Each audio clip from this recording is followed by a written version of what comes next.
question 3. And it says, consider the reaction between ammonia and oxygen. 4 moles of ammonia plus 3 moles of oxygen yields in equilibrium 2 moles of nitrogen and 6 moles of water vapor. At a certain temperature, we don't know what that temperature is, but at a certain temperature, the Kp value is 0.0049. So let's talk, Jordan. What does that K value say to you?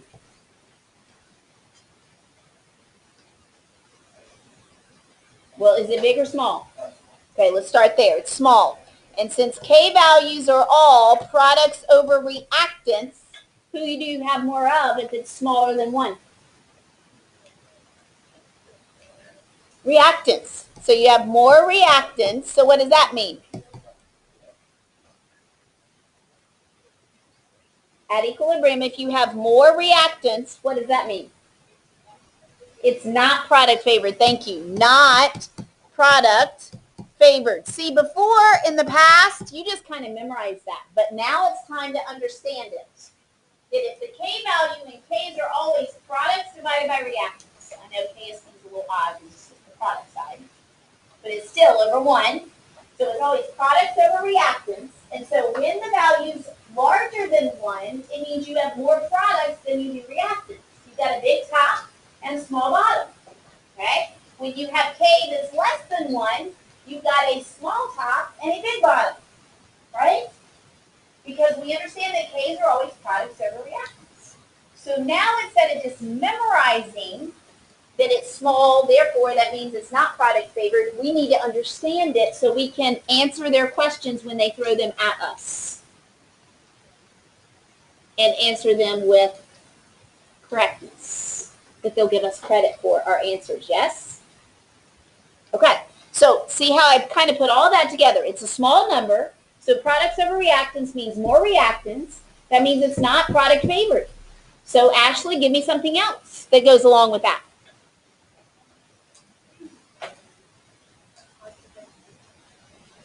Positive delta G. And you know why it's a positive delta G? Because delta G is equal to negative rat link. And if I plug in that Kp value, and I can only plug in Kp's when I do rat link. I can't plug in a Kc. I have to plug in a Kp. It's all based upon pressures when you do rat link. If this number is small, it's going to cause the natural log to be a negative number, and that's going to negate the negative here, giving you a positive delta G. So there's a reason why it's a positive delta G, and that's really all because it's going back to product over reactant ratio. Okay, so notice that's just stuff that we can do as a review. This problem says calculate the equilibrium partial pressure of ammonia if nitrogen's partial pressure is 0.213 and water's partial pressure is 0.833 and oxygen's partial pressure is 0.255 at what? Those are equilibrium values then, are they not? They are.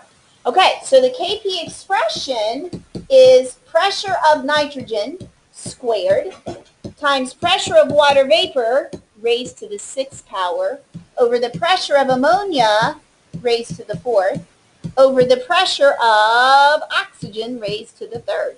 So plug everything in. 0.0049 is my Kp. That is equal to my, if I had it sitting in front of my face, 0.213 atmospheres. I'll just leave out the units. That's going to be squared times 0.833. I'll leave out the atmospheres raised to the 6th. I'll just call that x to the 4th. I'll call that my unknown pressure of ammonia, x to the 4th. And then over here, I'll plug in 0.255 to the 3rd. That is all you had to do. It's a plug and a chug because they're asking you for an equilibrium value. Every other value they give you is at equilibrium, so you're bypassing the ice chart and saying, I'm already at equilibrium. I'm just plugging into the expression of Kp. So they can give you problems like this where you're already at equilibrium. Already there. Your review sheet's got a question like that.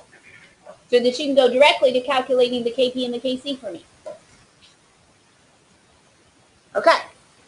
Now, if I switch these two guys mathematically, just have them switch spots, and then take the 4th root of each side, I will get my value of this to be 3.70. So the pressure of my NH3 is going to be 3.70 atmospheres. That's my equilibrium pressure. So if you didn't get that, but you got the right setup, then you did something wrong math-wise. And I'm teaching you AP chemistry. I don't have time to teach you much math. I do some mental math with you. But the rest of you have to come in after school if we're having math issues. Yes. Yes. Okay. How do I get total pressure? Just add them all together. I say total pressure is 3.70 atmospheres plus everybody else. 0.213 atmospheres plus 0.833 atmospheres plus 0.255 atmospheres. And I get about 5.00 atmospheres as my total pressure. Total pressure in the container, 5 atmospheres.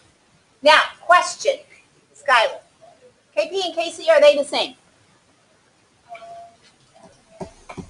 Why not?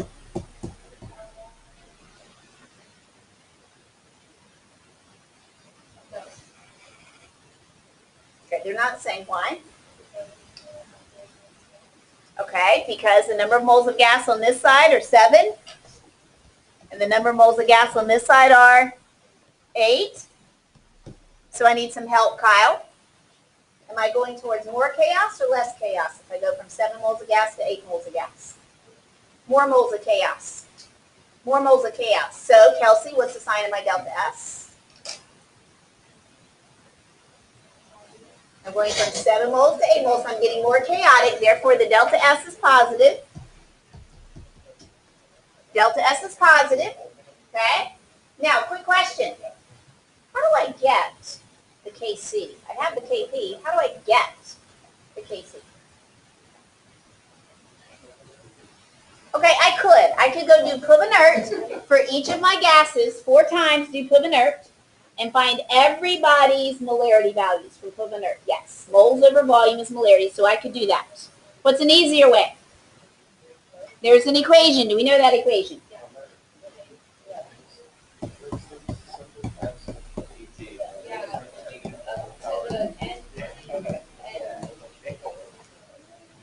It's that. Okay. What is that, Ms. Manning? Well, there's your KP value. We have it. Here's your unknown KC value. We want to find it. R is the gas constant R, 0.0821. T is your Kelvin temperature, which we don't have, so I'd have to have exact Kelvin temperature here to do this. Delta NG is, it's 8 minus 7, so it's 1. It's 1, and that's why the KP and the KC are not the same. When this is 0, anything raised to 0 power is just 1. KC times 1 is just KC. Thus, KC and KP are the same values. Yes? Okay. One more deep question. It's the G guy. If I do this, delta G is equal to delta H minus T delta S. And this guy right here is positive. And this guy right here right now is positive.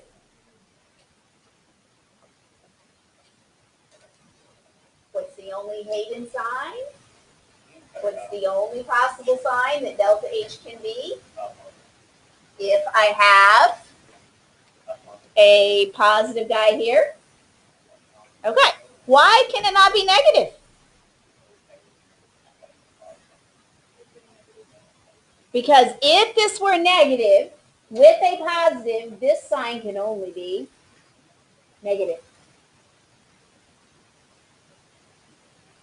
Remember, in order for delta G to have different signs, these two guys have to have the same signs, either negative, negative, or positive, positive. If this were negative with a positive delta S, the only thing he could be is negative. And since he's positive, the only thing the delta H can be here is endothermic. Don't let me down. Okay.